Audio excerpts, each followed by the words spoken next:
ప్రస్తుతం రాష్ట్రంలో Marwadis go back అనే ఉద్యమం ఉద్రిక్తం అవుతుంది. దానికి సంబంధించి జేఏసీలు కూడా ఏర్పాటు చేయడం అనేది జరిగింది. చెప్పండి అన్న, ఇప్పుడు వరకు రాని ఉద్యమాలు ఇప్పుడు ఎందుకు మార్వాడీల పైన గో బ్యాక్ అనే ఉద్యమం జరుగుతున్నట్టు, దానిపైన జేఏసీలు ఏర్పాటు చేస్తున్నారు, కొన్ని చోట్ల బంధుకు పిలుపునివ్వడం అనేది జరుగుతుంది. ఎందుకు వచ్చినట్టు ఈ సమస్య అసలు? ఇది కావాలమని మన ఇంకా ఎవరో కుట్రలు నడిపిస్తున్నారు అన్న. ఎప్పటి నుంచి మనం ఏమనుకుంటున్నా అంటే ఇప్పుడు హిందూ సమాజం ఎగతిగా ఇక్కడ బాబాసాహెబ్ అంబేద్కర్ స్టాచ్యూ కూడా కావడానికి ఒకటే ఉన్నది. బాబాసాహెబ్ రాసిన చట్టంలో ఏమున్నది అంటే ఎవరైనా ఎక్కడైనా పోయి బ్రతకొచ్చు, ఎవరైనా ఎక్కడైనా పోయి మన దేశంలో బిజినెస్ చేసుకోవచ్చు, డెవలప్ కావచ్చు.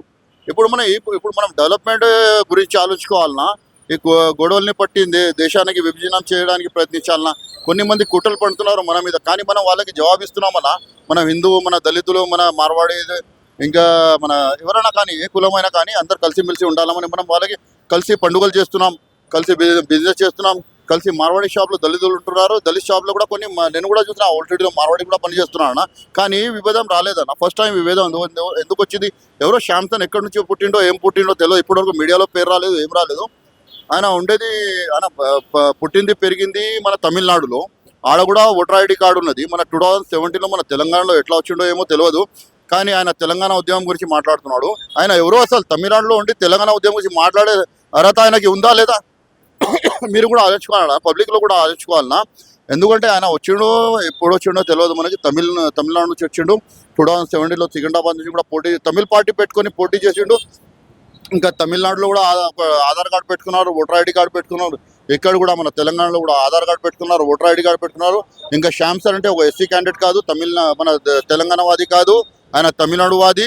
ఇంకా ఎస్సీ క్యాండిడేట్ ఎందుకు కాదంటే ఆయన శ్యామ్ సార్ అంటే కన్వర్టెడ్ క్రిస్టియన్.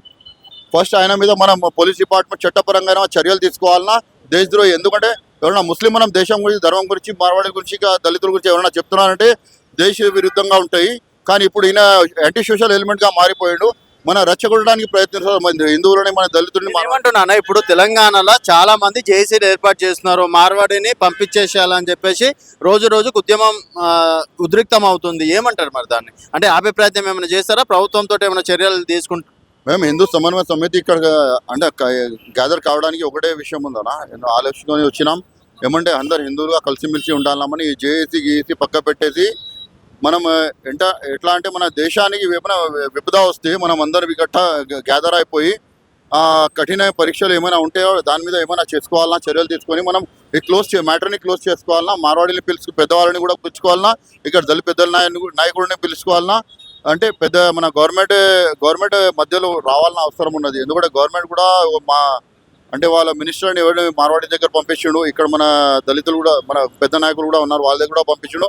ఇద్దరు మన సమన్వయం స్థాపించుకోవడానికి వాళ్ళు ప్రయత్నిస్తున్నారు. అవి ఇంకా 2-3 డేస్ లోపలనే ఖతం అయిపోతుంది. ఇంకా విషయం ముందుకు రానికుండా చూసుకోవాలన్నా మన ప్రయత్నం కూడా ఉంది. మీడియాతో కూడా రిక్వెస్ట్ చేస్తున్నా, ఈ విషయాన్ని మీరు దళితులు కలిస్తే దళితులు కూడా సంజాయించండి, మార్వాడి కలిస్తే వాళ్ళది కూడా సంజాయించండి. ఎందుకంటే ఈ కుట్ర ఇప్పుడు మార్వాడీలో తెలంగాణ ఉద్యమాన్ని కించపరుస్తున్నారు, తెలంగాణ వాళ్ళు తాగుబోతులు అది ఇది అని చెప్పేసి వివిధ రకాలుగా మాట్లాడుతున్నారు. సో తెలంగాణ వాళ్ళు అంటే ఇంత చిన్న చూప మా దగ్గరకు వచ్చి బతుకుతున్నారు అంటున్నారు అన్న. అది తప్పు. దాన్ని అయితే ఆ విషయాన్ని మేము కూడా ఖండిస్తున్నాం అన్న. ఇట్లా ఎవరైనా మాట్లాడితే కూడా ఇట్లా ఖండిస్తాం మేము కూడా.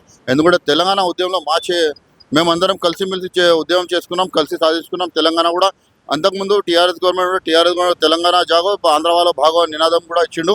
కానీ అప్పుడు కూడా తెలుగు భాష మన అన్న తమ్ముళ్ళలాగా ఇద్దరు కలిసి తెలంగాణ సాధించుకున్న తర్వాత కుక్కట్పల్లిలు చూసుకోండి, తెలిసిన కూడా అక్కడిక్కడ చూసుకోండి, ఆంధ్ర వాళ్ళు కూడా ఇక్కడ బిజినెస్ చేసుకుంటున్నారు, అందరు బతుకుంటున్నారు, అన్న తమ్ముళ్ళలాగా మేము ఉంటున్నామన్నా. కానీ ఈ విషయం ఇట్లా ఎవరో మన వెనుక కుట్ర పండుతూ ఈ విషయాన్ని ఇంతకుముందు నేషనల్ వైడ్గా అదే కాదన్న. అంతకుముందు మన ఖమ్మంలో ఒక ఇష్యూ జరిగింది.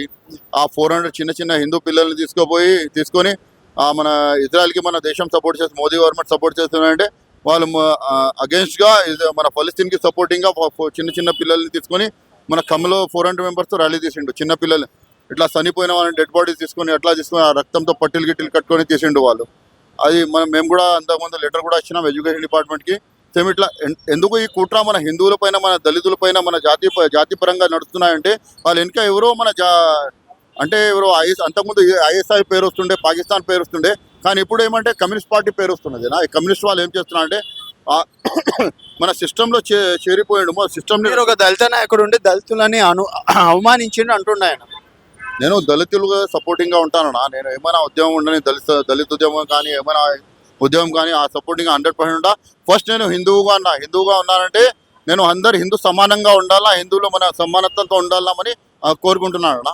ఎప్పుడు కూడా ఒక మాట అంటున్నా, ఈ గవర్నమెంట్ దిగాలన్నా దిగి ఇద్దరి మధ్యలో ఏమైనా విభేదాలు జరిగినాయంటే వాళ్ళ మధ్యలో ఈ విభేదాలని మనం మ్యాటర్ని క్లోజ్ చేసుకొని సమానంగా స్థాపించాలని గవర్నమెంట్ పని కూడా ఉన్నది.